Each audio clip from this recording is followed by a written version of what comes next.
In today's video, I'm going to teach you how to save forms and continue later in Jotform. Managing forms can sometimes be a bit overwhelming, especially when you're dealing with lengthy surveys or questionnaires. So today we'll guide you through the process of allowing users to save their progress and return to complete the form at a later time.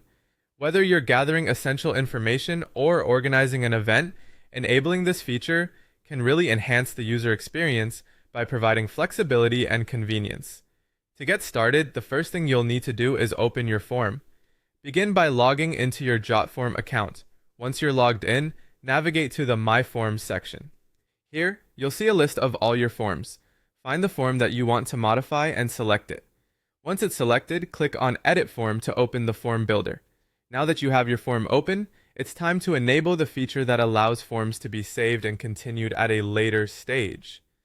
From the Form Builder page, head over to the Settings tab located at the top of the page. Under Settings, you'll find Form Settings. Click on this option to expand it.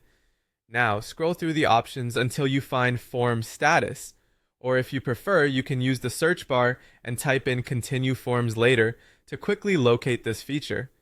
Once you find it, simply toggle the Continue Forms Later option to Enabled. And just like that, you've configured your form to allow users to save their progress and return to it at their convenience. Next, let's discuss how this works from the user's perspective. This is an important aspect because understanding the user experience will help ensure everything runs smoothly.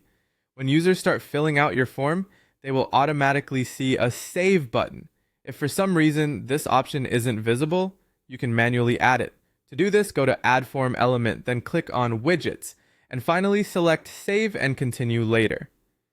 Once the Save button is visible, users can click it anytime during their form completion process. Upon clicking Save, users will receive a unique link. This link will either be sent directly to their email or displayed on their screen depending on your form settings. They can use this unique link to return to the form whenever it's convenient for them and continue from where they left off. This is particularly useful for longer forms where users might need to pause and gather additional information before they can complete the submission. There you have it, a straightforward way to enhance your forms by giving users the ability to save and later resume their progress in Jotform. By following these simple steps, you'll make your forms more user-friendly and manageable for everyone involved. Happy form building!